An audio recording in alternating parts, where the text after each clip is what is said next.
Okay, I'm very sorry about that. Natataranta kasi ako dahil may darating daw po mga kaibigan dito, mga beauty queens. But not only that, in front of me ay napakaraming mga panauhin. At ang mga panauhin po natin are very famous people. Wow! Okay, ang talakayan po natin every Monday mga kaibigan here at DZRJ 810 kHz. Every Monday 6 to 7 p.m. is of course about wellness medicine. Tagal nyo na pong hinahantayan because you hear a lot about talks on health, on different networks. Hindi naman po tayo nagsasabing kakaiba tayo. Pero, I'm sure, I bet, bihira lang kayo makadinig ng tungkol sa wellness medicine. Alam po ba ninyo, we have someone here who's going to talk about sports injury. Mamaya po, papasukin natin ang very famous doctor na inyo pong tinetext after his first guesting. But before we go into that, syempre, we'll interview yung ating wellness practitioner later on. Pababatiin natin siya. At syempre, pababatiin ko muna ang ating co-host. Good evening, Miss Andrea.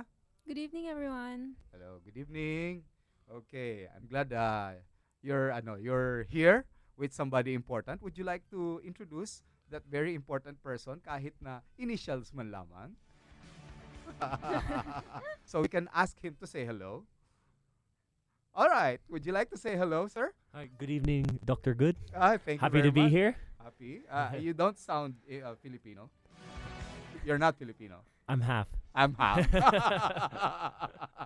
Okay. We'll be talking about some sports injury. Not necessarily this is an injury that is suffered by this particular person. But, it's a free-for-all Q&A with our special guests. Okay? So right now, we'll start first with, on your right, Mr. Jerry. Hello, sir. Magandang gabi po. Magandang gabi po sa inyo, Dr. Bien, at sa ating mga tagapakinig. Alright, salamat po. Well, call me Dr. Good. Okay? That's Dr. Good. our call sign on air. Kanina po, naikwento ninyo sa akin na you practice about wellness medicine at ang specialty po na ginagawa ninyo is about detoxification, particularly of the liver and the kidney. Yes, Sige nga Dr. po, Good. sabihin nyo nga po sa akin yon. Yes, may mga pasyente na po tayo na maraming nagiging problema sa kidney, about sa pag-inom nila ng mga synthetic medicine. Okay. Especially itong mga pang-boost ng energy nila. So, hindi nila alam na sa tagal ng pag-inom nila ng mga medicine na ito, nakakasira ng kidney. Ayun. So, sa particular na mga gamot na mga serbisyo o mga modalities na ginagawa natin, no? When you say natin, saan nyo po ginagawa yon? Ito po ay ginagawa sa Complete Wellness Center sa KLINIKA Manila. Aha. Sa West Avenue lang po, malapit lang po dito sa Okay. atin. Oh, that's good. Okay. Mayroon po kaming isang excuse me. May isa po kaming doktor na integrative medicine, si Dr. Dison, na nag-practice po sa US para po Is ma-enhance. this Dizon that you're saying? Si Samuel Dizon? Yes, Oh, Dr. Good. Good friend of mine. Okay. Yeah. Punta tayo, Sir Jerry, dun sa binabanggit mo kanina, detoxification of the kidney because of too much synthetic medication. Okay.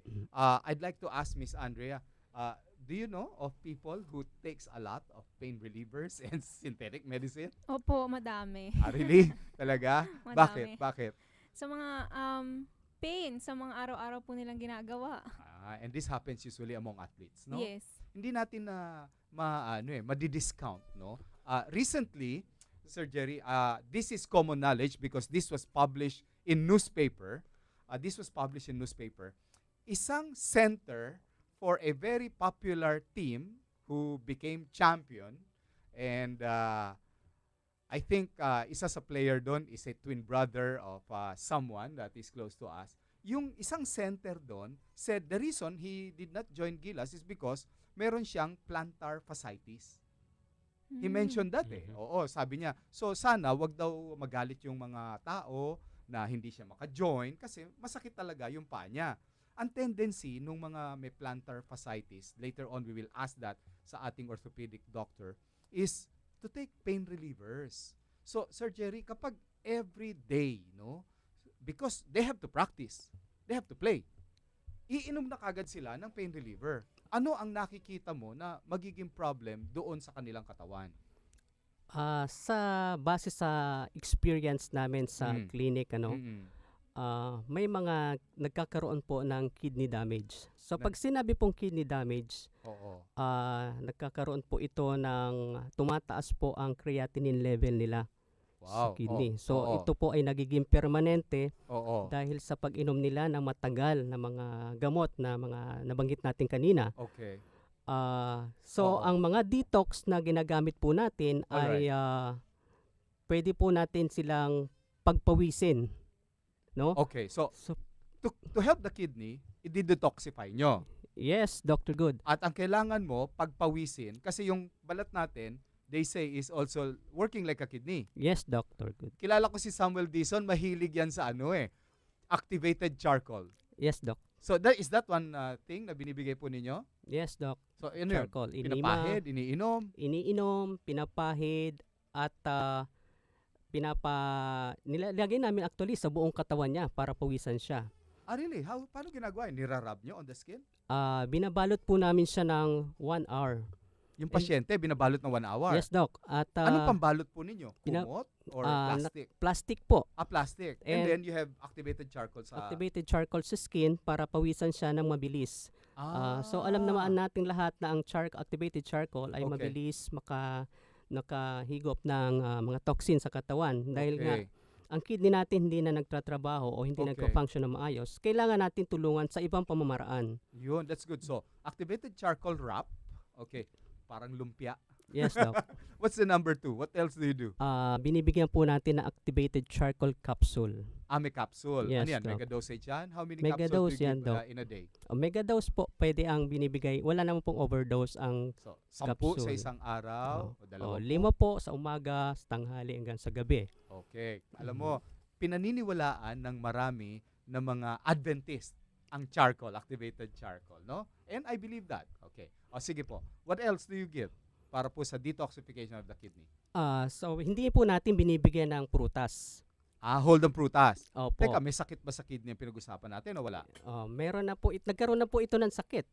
Kasi nga, pala inom siya ng pain Doc. reliever. So, sige, So para walang prutas. matulungan siya, Oo. kinokontrol na natin ang pagkain niya. Kasi Okay. naniniwala tayo na nasa tamang pagkain lang din ang paggaling ng bawat isa. Ng kahit anong sakit meron tayo. Okay. So yan po ang mga ginagawa Prutas, natin. charcoal.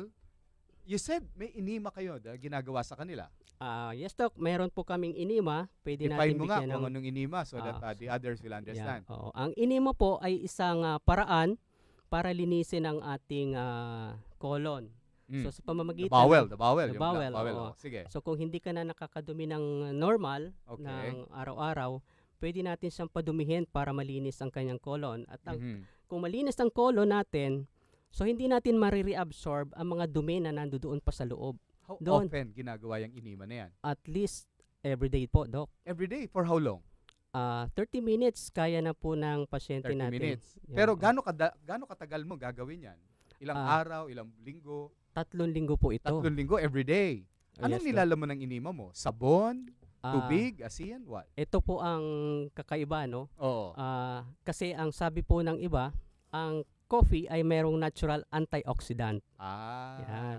Okay. So makukuha natin ang antioxidant ng coffee Oo. pag dito natin idinaan Sa puwet. sa puwet. No? Oo, totoo yan. Pero pag ininom natin yan, ang makukuha natin caffeine. Ang Oo. caffeine ay stimulant. Oo. Magiging active tayo ng sobra, kaya ang katawan natin nag-overwork. So pag nag-overwork, manghihina na ibang parte ng katawan natin until such time, pag humina immune system natin, babagsak na yung ating mga organs. Napakaganda. No? So, nagiinima kayo. Yung kape ba, kasi may mga pilosopo, narinig ko na, nilalagyan nyo ba yun ng gatas at saka asukal? Ito po, Doc, ay natural. 3-in-1 ba yan? Organic po ang ginagamit. Organic. nila. Batangas coffee. Yes, Doc. Hindi Oo. kailangan. Wala, hindi po ito 3-in-1. Baka po mandiri na kayo sa kape. Okay. Sige. After the enema, what else do you give? Meron po kami tinatawag na hydrotherapy, Doc. Katulad okay. doon sa mga sumasakit na yung mga kasukasuan, no? Lalo na yung may mga back pain. Okay. Binababad namin ito sa isang maligamgam na tubig for 1 hour. Yung tao, ibababad mo sa maligamgam na tubig Yes, for Doc. 1 hour. Oo. Tubig lang or you put something else doon? tubig na may konting charcoal pa din. Wow. So okay. papawisan natin siya. So Do you find na ang mga pasyente finds relief dito sa mga ginagawa po ninyo for the kidney detoxification? yes, Doc. Malaking tulong talaga. Malaking tulong po. Meron na pong iba na ito lang, may pasyente po kami na ongoing, no, Mhm. na dati po ay napakataas ng kanyang creatinine level, ngayon po ay nagnormal. Sobrang pasasalamat niya kasi nahabol pa.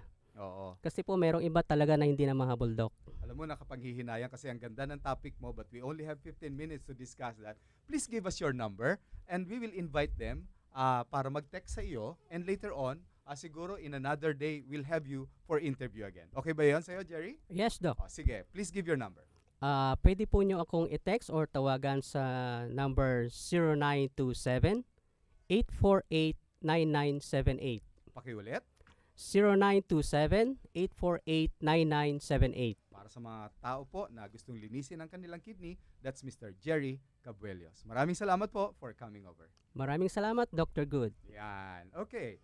Magta-time check muna po tayo mga kaibigan and we'll pause for a few reminders. Our time now is... Ang oras ngayon ay 6:15 ng gabi. DZRJ 810 at 8 Trimedia Broadcasting Networks. What can you say in 1 minute? BBC Minute at 7 GMT. BBC Minute with me, Vic and Dad. It's 9:30 in the morning. This is still a The BBC Minute is the world's news stories in 60 seconds. BBC Minute. The world in 60 seconds. BBC Minute. This is the BBC Minute. Tune in to the BBC Minute. Weekdays on DZRJ 810 AM. The voice of the Philippines. Ladies and gentlemen, ito na siguro ang pinakamabilis na radio commercial mula sa IBU Fluid Medical 400. May Rapid 400 formula, kaya kumpara sa isang mefenamic acid, mas rapid kumalat, mas rapid tumalab, mas maagang magpaginhawa ng matinding sakit. Lipat na sa Medical 400, the fastest medical for the worst pain. Ibuprofen is the generic name of Medical 400. If symptoms persist, consult your doctor. Ito ang DZRJ 810. 8 Trimedia Broadcasting Network, ang himpilan ng bawat Pilipino. Mga wastong gabay para sakit ay maiwasan. Klinika on Air. Narito si Dr. Edwin Bien.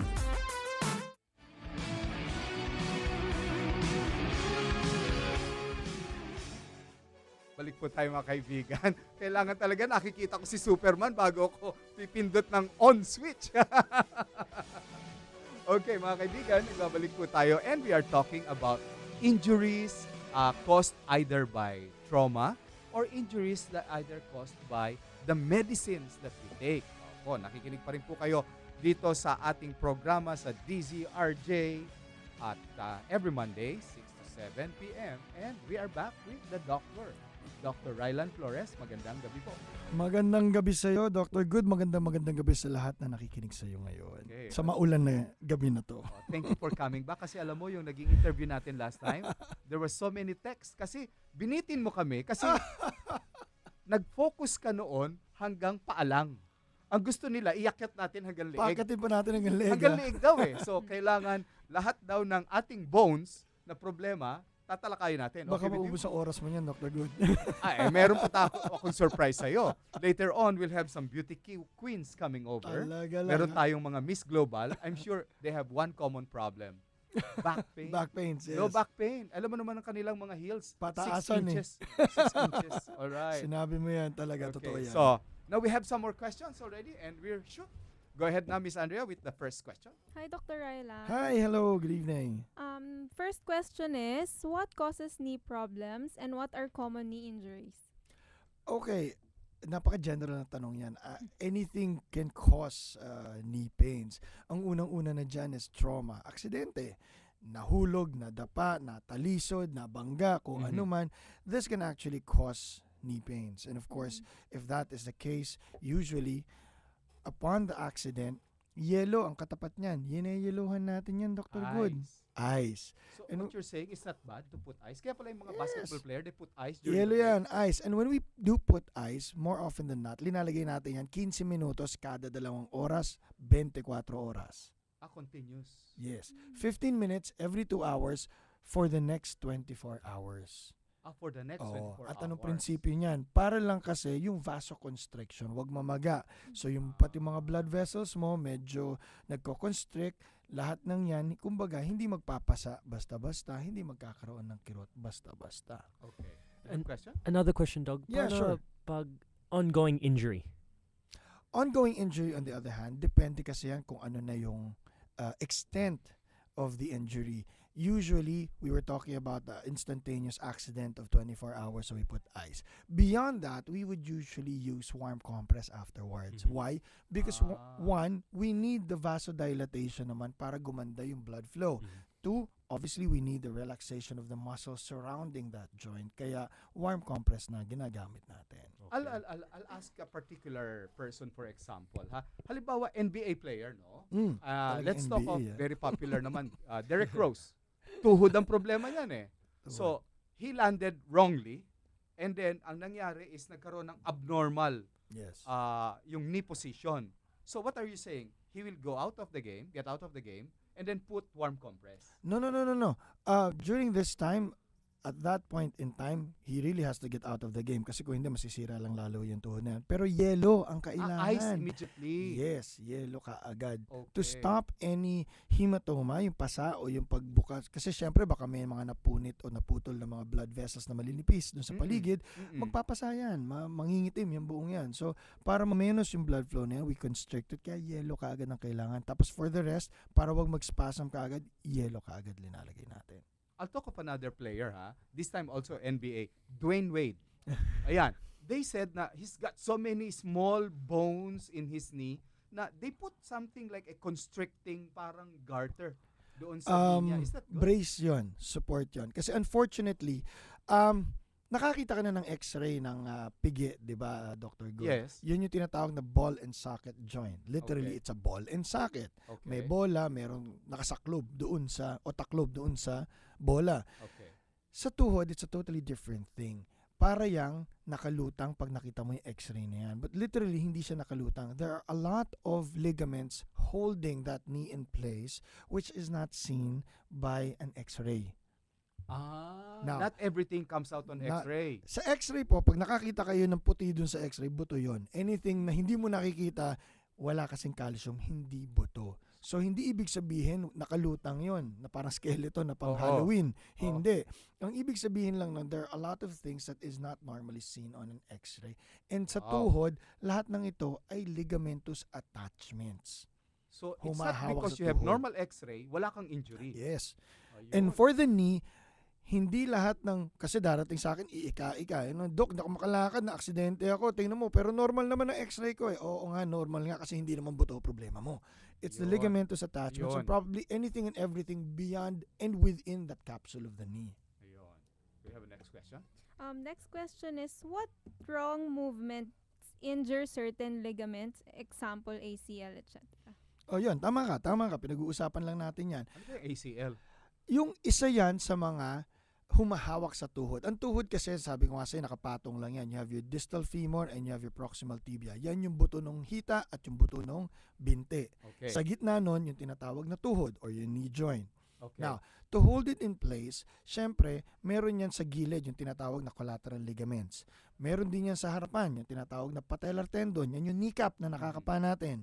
Sa loob, meron yang parang cruise, kaya nga tinawag na cruciate ligaments. May anterior and may posterior. At pagkatapos sa gitna nun, meron yung tinatawag na meniscus. Lahat ng ito is involved with one, the stability of the knee, and the second one, yung tracking ng tuhod. Tracking. Parang tracking, yung kung paano makakilos ng mabuti ng walang kumbaga sa gulong ng kotse, hindi ka naka-align ka na mabuti, naka-balance ka. Naka-align siya yes. like that. Okay. These are the ligaments that hold it in place to make sure that that joint is stable enough. Unfortunately, kung nagkaroon ng problema, the number one common, especially for players and for athletes, is landing on one foot and twisting the entire body with that foot planted. Ibig sabihin, nung umapak siya, umiikot yung buong katawan niya, naiwan yung paa. Ay, nangyayari pag sinasahod ka ng kalaban, ha? Hindi Salbahe lang yun, ka. yung mga fake bago ka mag-lay up o mag-ano, umiikot ka nun Yun, masama pala yun. Well, hindi siya masama yun. The thing is, But it can. if it is done wrongly, It can damage it the can ligament. damage the knee. And what happens is, you are actually twisting on something that's very stable. So you now have sprains, strains, and probably tears. And Ito na tears. nadadali hindi lang yung ACL, kung hindi yung collateral ligaments, pati yung meniscus, triad yan. Tatlo yan na pwedeng maputol at magkaroon ng problema. Wow. Okay. Have questions? Yeah, my teammate has been suffering from Achilles tendonitis. Okay. Maybe for mga 2 years na. Wow. He's done surgery, rehab, PRP, and it's still bothering. What could be the next step? Here's the thing. When you do have problems in the Achilles area, the problem may not be the tendon itself, but the attachment of the tendon to the bone. Ibig sabihin yan, Dr. Good, kung saan nakakabit yung litid na yon sa buto. Which is the ankle bone. Ano Nasa tawag sa likod bone? yan. So, Sa yung buto calcaneal na yun. bone. Calcaneal bone. Yan kasi para maigalaw natin yung ankle natin, Oo. nakakabit yan sa likod, yung tinatawag na gastrocnemius soleus complex. Yan yung sa likod ng binti natin. Okay. Nagiging makapal na litid yan hanggang dun sa ilalim ng sakong. Kumakapal. Yes. Unfortunately, like any body, not only players, but anybody who will do excessive walking, running, standing, and a lot of these things na nakatayo, the possibility of degeneration is already there. So the thing is, when it degenerates, the first thing they will usually experience is that sumasakit yung area. I mean, there's pain in the posterior aspect of the calcaneus.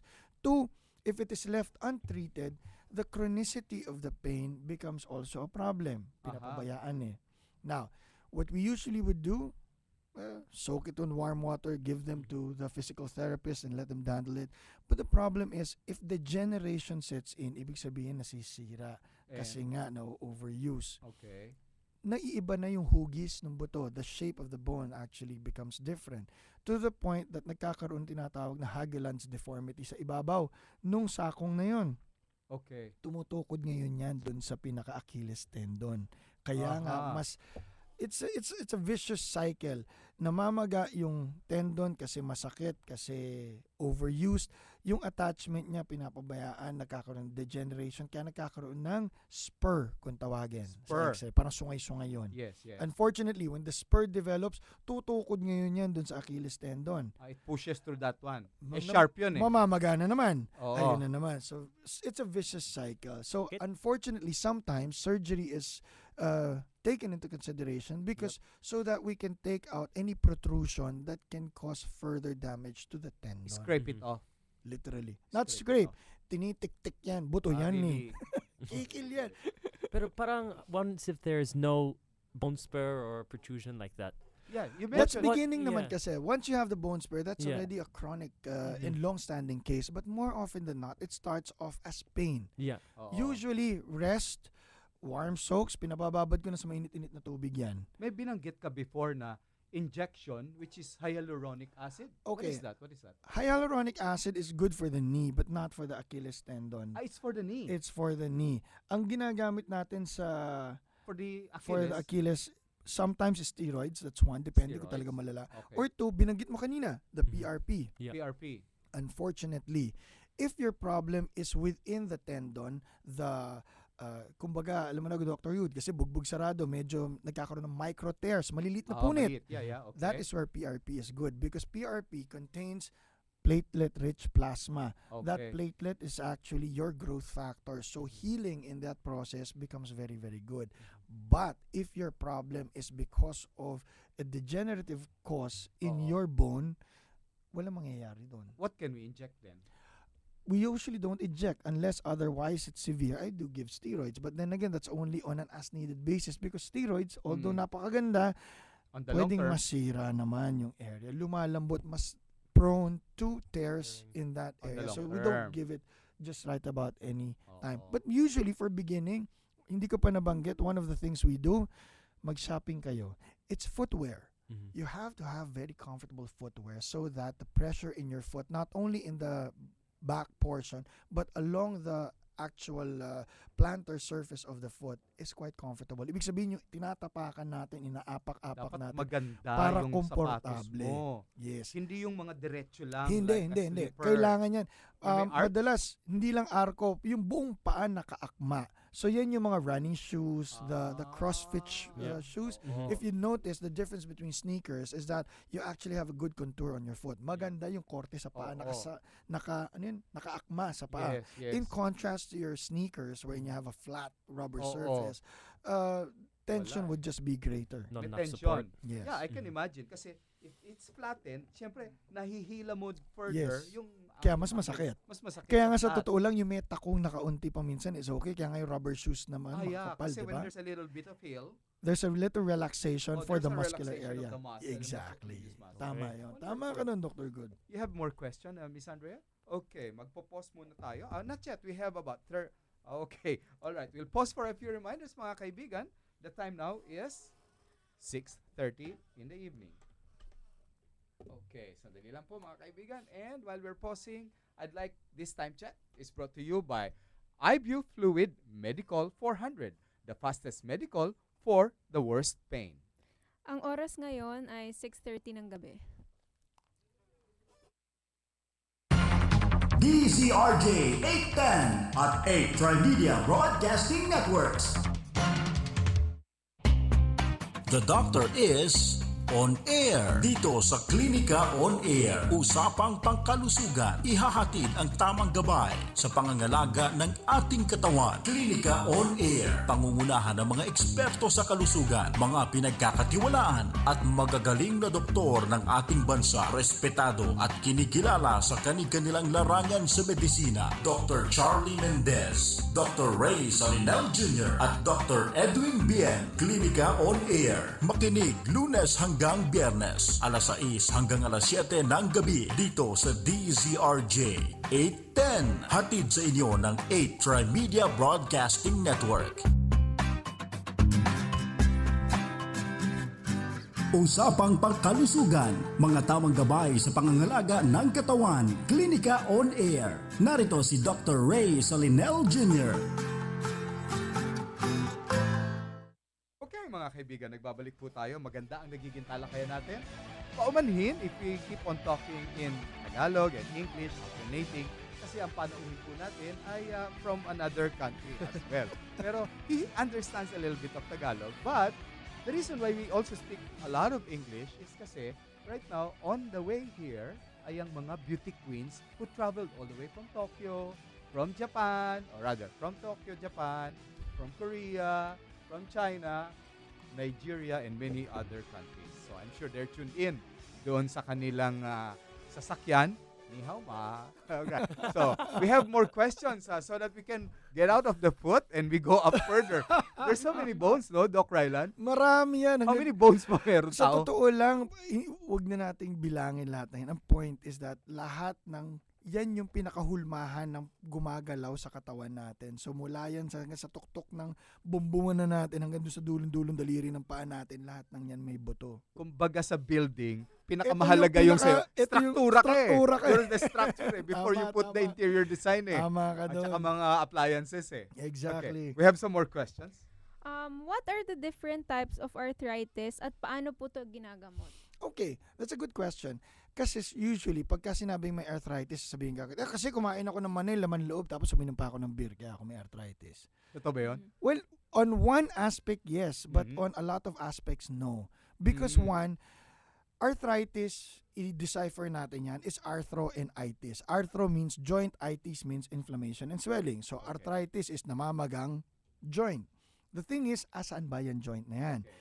Ngayon, to actually give it problems of arthritis, maraming causes. Ang number one is still degeneration. Ibig sabihin, tumatanda tayo, lahat tayo. Wala pa kasing naiimbentong gamot laban sa pagtanda. Imbentoin na nga natin yan para kumita tayo, Dr. Good.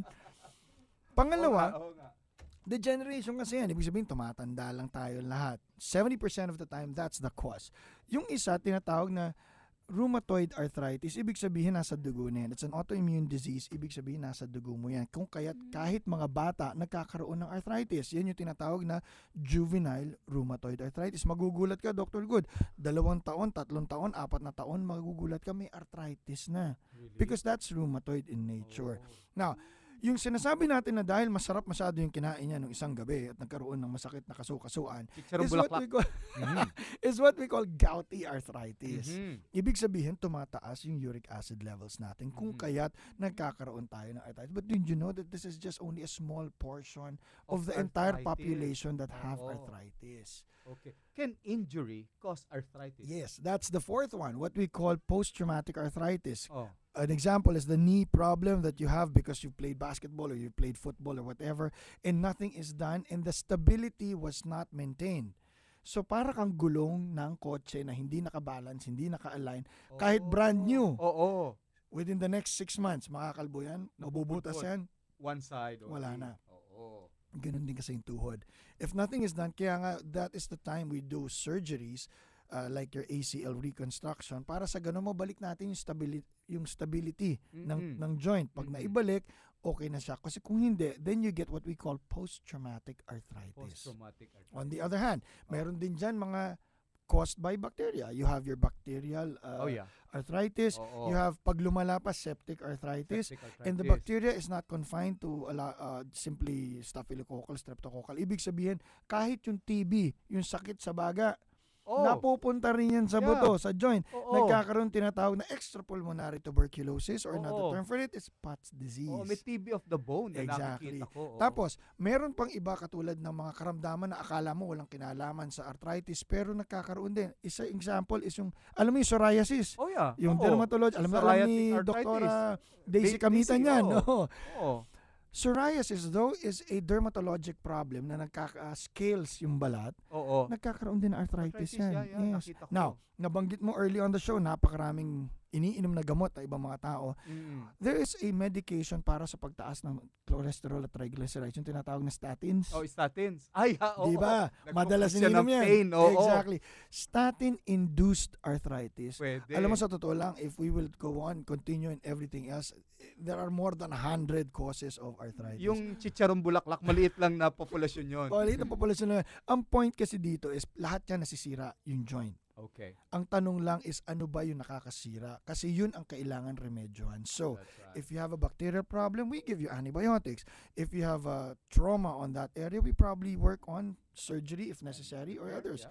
Kung ang cause niyan, unfortunately, is what we call degenerative osteoarthritis, alagaan na lang natin kasi wala talagang gagawa para doon. Alright, I hope that answers your question. Ms. Andrea, go ahead. Dr. Rylan, yes. Ano po ang mga procedures you do as an orthosurgeon? Example, arthroscopy, repair of ligaments, Akala ko etc. sabihin mo, karpentero lang ako, lagari bakal, tsaka screwdriver. Alam mo, curious kami dyan sa arthroscopy na yan eh. Okay. Endoscopy, alam namin saan pinapasok. Okay, pero bibig. alam mo yung procedure ng endoscopy, di ba? Sa bibig. It's simply a scope wherein you have a camera that is connected to a scope to look at one area. And it is connected to a very huge monitor katulad na nasa likod ni Dr. Good. So we could actually see areas doon sa maliliit na lugar na hindi natin makikita with the naked eye. So, ang arthroscopy, susubo same thing. muna, lalabas sa tuhod.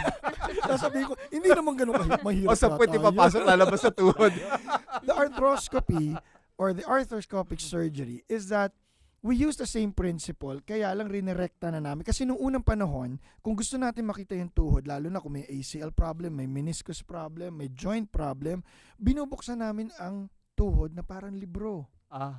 Para makita mo, di ba? Ngayon, hindi na kinakailangan. Maliliit na lang tinatawag natin na stab incisions kung saan yung arthroscope na yan, kasing laki lang yan o kasing taba ng pila ng ballpen. Really? Ngayon, nakakabit sa dulo ng scope, ikakabit mo sa camera, ikakabit mo sa fiber optic cable, ikakabit sa monitor. So, para ka nagpe-PlayStation. So, naglalaro sa TV kita mo siya. Sa TV mo tinitingnan. Alright. And you can actually do a lot of things without opening up the knee kasi nga mas mabilis yung recovery. Imagine, if you have a wound na 2 dangkal ang laki versus 2 butas na maliit, saan mas mabilis ang paghilom? Siyempre dun sa maliit, diba? Nabanggit niya kanina, ligament repair. What if you see already a tear in the ligament? Now, how are you going to repair that tear in the ligament? Okay. Alam mo, hindi lahat ng tears rini-repair. Kasi hindi lahat ng tears kinakailangan buo. Oh, A okay. perfect example is that yung mga ligaments katulad ng medial collateral ligament and all of these patellar tendons and all, kailangan namin tinatahi natin yan. Okay. Pwede natin tahiin via the arthroscopic procedure. Now, the point is sa ACL. The ACL is one ligament that we do not need it whole. We need it taut enough. Pag sinabing taut, matigas at matibay na kayang hawakan yung binti at yung paa. Okay. So much so na kahit sabihin pang may partial tears. Okay. If we look at that, we actually hinuhook namin yan. Hook. Tinitingnan namin kung gaano katibay yon. Uh-huh. Kasi kung matibay pa siya, kahit may partial tears yan, hinahayaan namin physical therapy ka. Pero kung luluray-luray o talagang totally naputol na siya, yung complete transection of it, hindi namin rin-repair kasi hindi natin kailangan ng buo. Kumukuha na kami ng litid, usually dito sa gitna ng patellar tendon natin, sa may kneecap. Oo. Yun ang ipinapalit natin sa ACL. So we do not do a repair, we do a reconstruction of the ligament. Kasi kailangan natin matigas at matibay. Hindi natin kailangan buo. Malambot, Hindi naman cosmetic yan na kailangan lang ng buo. Kailangan natin matigas siya para humawak ng buong binti at paa. But Doc Rylan, no? What about, let's talk about micro tears. You mentioned that you Yes. don't have to repair everything. Yes. Can a ligament or a tendon with some micro tear, given time, rest, and some Physical therapy. can repair? Yes. They can. Yes. Kaya nga sinasabi ko, natatakot kasi ang karamihan pag pumunta. Alam mo, kunyari galing sa'yo, Dr. Good. repair ko sa'yo. Dadaling kita kay Dr. Flores, i-repair kita. Orthopedic surgeon yon. Naku po. Dok, ayoko pong ma-opera. Wala pa nga akong ginagawa. Sa totoo lang, did you know, dun sa mga nakikinig sa atin, na ang unang-unang magsasabi sa inyo na hindi ka ooperahan ay yung serohano. Kasi kami, meron kaming checklist. 1, 2, 3, 4, 5, 6, 7, 8, 9, 10. Meron pa hanggang 100. Before? Kung hindi namin ma-fulfill yung mga yon, we will not do surgery. Wonderful. Kaya yun ang ibig sabihin, micro tears, oh my God, pahingahin mo lang yung batang yan. And okay na yan. Repair, no? Especially when you're still young. It will heal even without an injection of PRP. Although, dun sa mga talagang medyo matitindi, ginagamitan na nga natin ng PRP. Okay, we have a next question, Miss Andrea. Yes. What types of exercise are the best for people with joint problems? You know, that's a good question. Kung masakit kasi yung joint, sasabihin sa'yo, Dok, di nga ako makakilos, makalakad. Siyempre, pag masakit, pinapapahinga natin. But when the pain disappears and subsides, we now have to go back to moving. Simple walking ang una-una natin ginagawa. Walking. Lalo na kasi may mga edad. You know, when you reach that senior citizen card, if you are eligible for it, medyo nagkakaproblema na ng kaunti yan. But, we need to at least walk. Now, ako ang ginagawa ko, pinapadala ko muna sila sa physical therapist para maturuan lang ng ehersisyo. Paminsan, mga gym instructors, kaya lang, hindi kasi lahat ng gym instructors physical therapy. Or knowledgeable, no? Or knowledgeable. Yung iba kasi, paminsan, alam mo yung no pain, no gain. So, paminsan, di ba sa gym, di ba? Na talagang ipuwersa mo, that's good. Pero for arthritic patients, no, we do not do that. Pag may pain, hindi. Tumigil ka, magpahinga ka, umupo ka lang na maayos.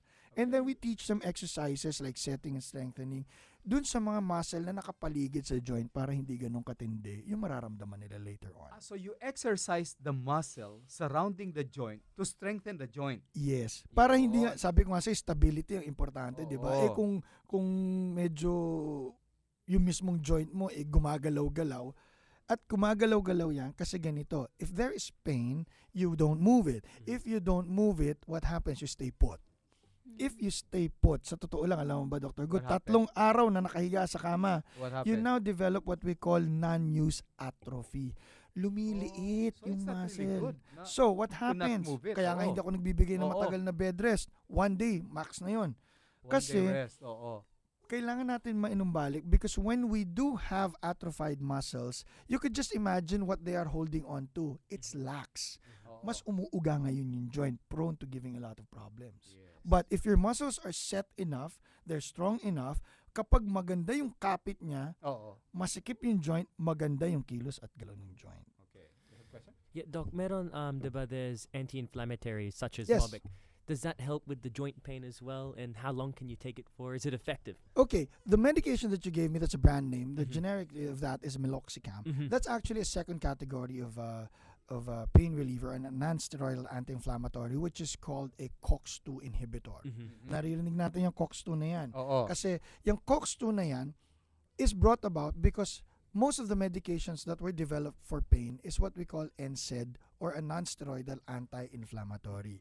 So this is what we would give. And I do give them. But usually I just give them for like 5 days max. 5 days just lang. to see, para makatulong lang umimpis kasi namamaga naman ng tuloy yan. Meloxicam. The problem with NSAIDs is that you now develop, especially if you take it just about any time, you get gastritis, which is one of the most gruesome problem because pag hinayaan yan, Dr. Good, ang nangyayari dyan, nabubutas yung bituka.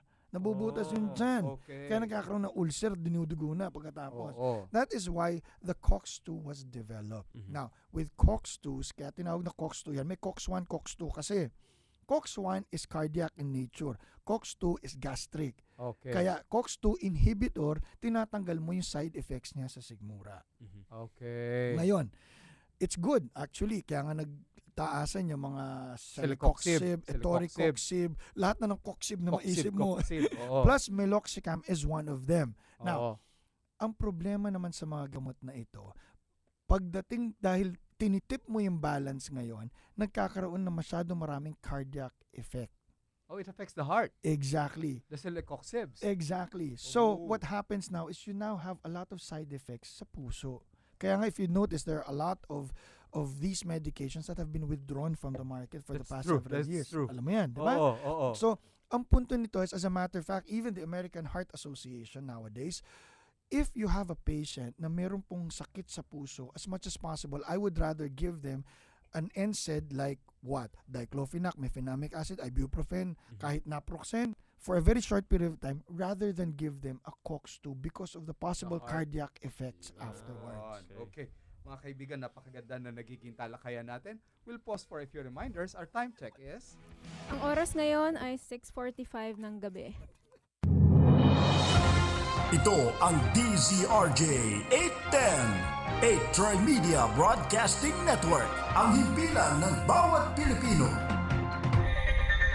Ladies and gentlemen, ito na siguro ang pinakamabilis na radio commercial mula sa IBU Fluid Medical 400. May Rapid 400 formula, kaya kumpara sa isang mefenamic acid, mas rapid kumalat, mas rapid tumalab, mas maagang magpaginhawa ng matinding sakit. Lipat na sa Medical 400, the fastest medical for the worst pain. Ibuprofen is the generic name of Medical 400. If symptoms persist, consult your doctor. DZRJ 810 at 8 Tri-Media Broadcasting Networks. Pinagsanib na puwersa para sa sambayanang Pilipino. Mga wastong gabay para sakit ay maiwasan. Klinika on Air. Narito si Dr. Edwin Bien kasama si Andrea Bien. Okay mga kaibigan, we are down to our last 15 minutes but I'm sure ang dami po ninyong natututunan. Atleta man kayo o hindi, tumatanda man kayo o hindi, may rayuma man kayo o hindi. Pero we will try. Napakagaling po ng ating panauhin, Dr. Rylan Flores. And later on, we'll ask for his number. Pero we have some more questions here na itatanong po through Miss Andrea. Go ahead. Paano ko po malalaman kung mayroon akong punit sa rotator cuff? Okay. That's a good question. Ayan, tumataas na tayo. Wala tayo sa paa at sa tuhod. Nasa Ayun, balikat na mabuti tayo. naman, umakit na tayo. Umakit na tayo. Nasa balikat na tayo. Yung tinatawag rotator cuff. Ngayon, ganito yan. Ang rotator cuff kasi ay isang set, we call it sits muscles, 4 yan, na yan yung maliliit lang yan sa totoo lang, na nakakapit yan, na nakakabit sa ulo ng ating balikat. Kaya nga tinawag na rotator cuff. Doon yan na maliit na muscle na nakakonekta sa ulo ng balikat natin. When you say ulo, yung dulo na bilog. Yes. Doon sa area na yun. Actually, the greater tuberosity to be exact. Pero yung area na yun. Ngayon, ganito yan. Kasama yan sa pagkilos at galaw ng ating balikat. Kung mapapansin mo, ang laki ng range of motion ng balikat natin, di ba? Yeah. Malaki yan, ang lawak yan, di ba? Hindi lang paikot-ikot, sumayaw ka pa. Sige. Pero, the rotator cuff kasi is involved with the first 30 degrees of movement. Ibig sabihin, yung unang angat mo magmula sa baba hanggang pag-angat mo sa gilid mo, tagiliran mo, paakyat, yung unang 30 degrees, yan ang gumagalaw, gumagana. rotator cuff. Dahil pagka lumagpas ka na nun, ang gumagana ngayon yung tinatawag na deltoid muscle. Ito yung malaking parang bilog sa balikat natin na muscle. Meron yung tatlo, yung anterior, lateral, and posterior. Yan yung nagpapagalaw ng balikat natin. Ngayon, yung unang-unang 30 degrees is quite significant kasi pagka pinipigilan natin, yan yung pag-examine dyan, pinipigilan yung pag-angat sa gilid. Kapag may masakit dyan, may posibilidad na may punit. O may damage. Saan masakit? Sa harap, sa likod? Sa loob mismo. Sa loob, masakit. Nasa On the loob first mismo. 30 degrees. First 30 degrees. Pag hinawakan mo, nagrereklamo yan, masakit yung balikat niyan. Hindi na nga nila itutulak yan. Dr. Rylan, ito ba yung paglalagay ng bra? Is this the same? No. No, iba pa yan. Mamaya yan. Mamaya, paalala mo sa akin yan. Sige. Hindi dahil sa bra, pero dahil dun sa ano. Sige, okay. Alright. Now, kung may masakit kasi doon, ibig sabihin, nandun sa rotator cuff ang problem because kahit yung iba magugulat ka na, Dok, nagagalaw ko naman ang balikat ko and yet, if you notice on MRI, sabihin may mga punit at may mga problema. Now, pagka nagkaroon ng problema kasi sa balikat, hindi yan parang, although it's a ball and socket joint classified, hindi yan katulad ng pigi natin na buong ball and socket. Ito, kapiraso lang yung socket, malaki yung ball. Dahil puro paligid na nandito ay soft tissue, yung capsula and everything else. So, ang nangyayari ngayon, katulad when I mentioned a while ago, no, you have pains and you wanna rest. Pagka masakit kasi yung balikat, ano gagawin mo? Ikikip-kip mo yan, di ba? Hindi mo gagawin, masakit Masakit. Namamaga dahil may punit nga. Ngayon, pag kinip-kip mo, hindi mo gagalawin, ano mangyayari? Nasa stock up ka ngayon. Get stuck up. Yes, you now have what Parang we call brake ng kotse. Yes, you now have what we call frozen shoulder or adhesive capsulitis. Ngayon, ito, kaya mo malalaman, dalawang examen na pinagagawa ko. Pinaaabot ko yung kabilang tenga overhead. Like this? Yes. At saka pinaaabot ko, kung babae yan, pinaaabot ko yung bra sa likod. Kung hindi mo kasi magawa yung dalawang yan, stock up ka. Teka, Doc Rylan, ako kasi personally, parang nagkaroon ako ng rotator cuff. According to my gym instructor na salbahe at pinagawa sa akin, binigyan ako ng bar. Okay. Tapos may barbell on weight. Okay. Tapos pinagawa niya sa akin behind the neck na press na doon ko naramdaman yon kasi ang feeling ko na overstretch yung shoulders. Kakalas na yung balikat mo. Rather than kung dumbbell sana, at least kung dumbbell better control. So, ano ang mga possible movement na pwedeng sumira ng rotator cuff mo? That is one because it's an overstretch. Yung barbell. Yung barbell, kaya yun ang pinagawa sa'yo. It's because actually to stretch the upper area as well as your laterals and your pectoralis. Kaya nakaganon ka ng husto. Naka-fly ka. Unfortunately, dahil bago yung exercise sa'yo, nabigla. Yun yung sinasabi ko, nabigla. So, hindi naman automatic na pupunit yun eh. It starts off as an inflammation and strain or probably eventually leading to a sprain. Ito na yung mga maliliit na punit. Kahit tulog ako, masakit eh. Exactly, kasi namamaga. Kaya nga nagbibigay ako, babalik ako dun kanina, na nagbibigay ako ng konting gamot. Kasi, tapos yellow kung bago, kung hindi, warm compress na. Para mabawasan yung pamamaga. Kasi ano mangyayari? Hindi mo talaga gagalawin yan. Masakit eh. I put it on a sling and then after about a week, I cannot move it Actually, anymore. exactly. Ako pa nga, hindi ako naglalagay sa sling basta-basta. Kasi the tendency, binibaby mo eh. Binibaby ko hindi mo na ikikilos, hindi mo na igagalaw. So, ang mangyayari nun, maninikit na siya. That's right. Sabi ko sa'yo, kung meron lang may inventong W40 na pwede ko i-spray sa tao. Kasi ganun ang prinsipyo. WD-40. Na-stock up ka ng gusto. Parang kang tornilyo na kinalawa. That's true. You have questions? Okay. Miss Andrea, you have some more questions. Yes. What about plantar fasciitis po? Yan yung binanggit nga natin. Sabihin kasi, ano ba itong plantar fasciitis? Kanina ko pa naririnig. Ang plantar fasciitis kasi ganito lang yan. Ang paa natin may normal na arco. We have a normal arc of the foot. To maintain that, there is a triangle fascia. Ito yung litid na humihiwalay sa mga muscles. Para ma-maintain yung arco na yon. Now, ang kinakabitan yan, syempre, yung dulo ng daliri, na kumakabit sa paa at saka yung sakong, nakatriangulate yan, nagko-concentrate sa sakong. Anywhere, katulad dun sa tuhod at katulad dun sa inmang parte niyan, pagka napepuwersa, namamaga kasi yung paligid na yon. So that is what plantar fasciitis is all about. The inflammation of the fascia. Unfortunately, pag pinabayaan yon, dun na yung lumalala at nagiging kung sakasakali, yung tinatawag na spur kapag nagpa-x-ray. Pwede rin magka-spur Yes. ang plantar fasciitis. Pero yun nga, ang spur is not the cause. It is already the effect. Resulta na yun. Kasi sabihin, Dok, may Napabayaan. spur ako, may plantar fasciitis ako. Hindi. Nagka-spur ka dahil doon sa plantar fasciitis. Ano po ang ibig sabihin ng frozen shoulder? We have Ayan, asked that yun, already. yun yung kanina. What is adhesive shoulder capsulitis. impingement? Okay, shoulder impingement, that's good. Ang shoulder impingement kasi, kaya nga nasabi ko, hindi yan katulad ng pigi na ball and socket joint. Yan ay maraming soft tissues. Isa sa humahawak sa taas, yung tinatawag na coracoacromial na joint. Ito yung sa ibabaw. May mga types yan, 1, 2, and 3. The normal is 1, ibig sabihin flat yung area na yon. Kasi kapag gumalaw ang balikat patungo sa taas, hindi siya bumabangga kasi nga buo yung joint. Okay. Unfortunately, when the time comes, medyo nagiging nagkakaedad na, nagiging type 2, nagiging rounded na. Kaya medyo bumabangga. Unfortunately, there are others na medyo malala, yung type 3 na tinatawag, o hook. Ibig sabihin, kada kilos at kada galaw tumutusok, developing to a possibility of a rotator cuff tear kasi nga tumutusok na doon. Yung impingement niyan, ginagawa ko yan, tilting the can, ang tawag ko lang dyan.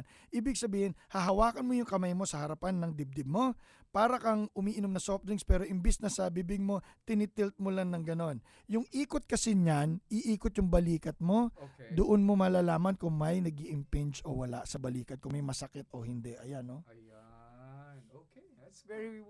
Sana nakikita po ninyo mga kaibigan na ginagawa namin. Para kaming umiinom pero imbis na ipasok sa bibig iniikot namin, mo lang. Itinatapon po namin sa tiyan namin yung iniinom parang namin. ganun lang. Tapos Ayan. kung may sakit yun, ibig sabihin may impingement ka. of the shoulder. Do you have some more questions, Miss Andrea? How many more do you have? We have 2 pa po. Sige, go ahead. Ano po ang dapat gawin kung suspect a fracture? What are the procedures do you do? Okay, number 1. If you suspect of a fracture, ibig sabihin na aksidente ka kasi. The first thing is immobilize. Huwag pong galawin, huwag pahilot, at huwag na lang bastang pakialaman. Pag may aksidente, bawal pala yun. Pag may aksidente, hayaan nyo na lang as is where is. Kung kinakailangan, lagyan nyo ng cardboard, kartolina, kahoy, itali nyo, o gawing splint, scotch tape, packing tape, o kung ano mang pwede nyo gawin, para lang wag galawin at idala na sa ospital para ma-x-ray ka agad. Kasi hindi naman, katulad kanina tinatanong mo, hindi lahat ng problema inooperahan. Sa totoo lang, kung maganda naman yan, yung tinatawag na aligned or non-displaced, non-distracted fracture, then sinisimentohan lang namin, pinapapahinga lang natin. Pero kung yan, dahil pinakailaman, hinilot pa, talagang nagkaroon ng mga aberya. Yung mga manghihilot, yun na. tinitira ng tinitira. Ilalabas ko na yung lagari ko, partilyo ko, at saka lahat ng tornilyo para may pasok yan. Okay, we have a last question. We have 5 minutes. What are the surgical procedures you perform? Anything and everything from, especially for fractures, we do pinning, plates fixation, intramedullary nailing. We replace if necessary, or we cut outright, depende, or amputate if talagang walang-wala na. Pahabol to from our listener. Dr. Rylan, ano ang cause ng bunyon? Nakausling buto sa bigto, ano daw po ang gamot? Sobrang hilig sa mga matutulis na sapatos ho yan. Girls yan. More often than not. Ang bunyon kasi, ibig sabihin, yung hinlalaki ninyo sa paa, nakausli palabas. Kung kaya pag usli palabas niyan, yung joint niya, yung tinatawag na metatarsophalageal joint, namamagana ho. And yung iba, dahil sa sobrang nipis at sobrang payat ng dulo ng sapatos, hindi lang yung hinlalaki, pati yung ibang mga paa, nagkukumpulan na. So kaya nga, we notice patients, we see most of them, because during the 60s and the 70s, lalo na, usong-uso yung talagang patulisan ng sapatos, di ba? Kaya ngayon, hindi namin gaano nakikita kasi lately, yung mga sapatos, mga bilog na. Di ba nauso na yung mga ballet flats, mga yung mga clogs, mga malalaki na yung dulo ng sapatos. Ito, most of the patients, because of footwear, because of how they actually use, matulis kasi. But if it's there na, what do you do for that? Well, binababad ko sa mainit-init na tubig para lang mawala yung pamamaga, inflammation kasi bumabangga sa sapatos. Pwede ba natin kayurin yung nakalawit na yun? Hindi pa. At 2, kasi hindi kayod ang problema. 2, naglalagay ako ng spacer sa gitna ng unang 2 daliri. Yung big toe at Tsaka saka yung pangalawa. yung pangalawa. Sponge o kung ano man para lang maipahinga. Para bumuka. Ngayon, pinapa-x-ray ko kasi dahil may angulo. Hindi problema yung bunyon mismo o yung bukol na nandun. Ang problema, tinitingnan natin yung angulo ng daliri doon sa paa. Kasi kung problema niya is bunyon and the problem is hallux valgus na tinatawag natin, ibig sabihin hindi lang bunyon. So useless is scrape yun. Okay. Ang kailangan, which I do, binabali ko yung buto para ituwid at silalagyan ng pin para diretso siya. So, hindi ganun kasimple na tinatanggal lang yung or ini-scrape off. Tinitingnan natin yan kasi paminsan we do a capsular surgery, inaayos natin yung capsula ng joint para maituwid, or kung talagang grabe yung pagkabaluktot niya, binabali namin either sa daliri o dun sa paa mismo para maituwid. Doc Rylan, I hate to... Ang bilis ng oras! Ang dami ko pang katanungan. Tatanungin pa kita tungkol sa sakang, sa komang, sa piki. Hayaan mo, dami, marami pa tayong oras sa susunod. More, interviews if you don't mind. Doc Rylan, what is your contact number? I'm sure well, a lot ganito, of people are interested. Sa mga techie savvy dyan, you can find me at Twitter, at Rylan Flores, RYLAN Flores. Use the hashtag DocQuestion or Ask Doc Rylan.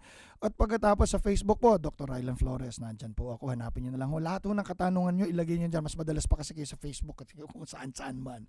Kung hindi man po, nasa De Los Santos Medical Center lang po ako. Tuwing Lunes, Miyerkules, Biyernes, alas 3 ng hapon po sa Medical Arts Building 609. And you have a movie coming out. Opo, December 9 if I'm not mistaken. Manila's Finest, starring Jeric Raval together with Mark Anthony Fernandez, Romel Padilla, Joko Diaz, Bangs Garcia, Jao Mapa at marami pa pong iba. Kita nyo na mga kaibigan. Hindi lang po doktor, action star pa. We would like to say hello and goodbye to our other foreign guests. Thank you very much for having me, guys. All right. And of course, Miss Andrea. Thank you everyone for listening. Ayan. So mga kaibigan, I hope nag-enjoy po kayo. Palakpakan naman natin ang ating napakagaling na panauhin. That's Dr. Rylan Flores. And I hope nag-enjoy kayo sa ating naging talakayan. Again, this is Dr. Good on Air para sa Radyo Klinika. This is VOA News, brought to you live from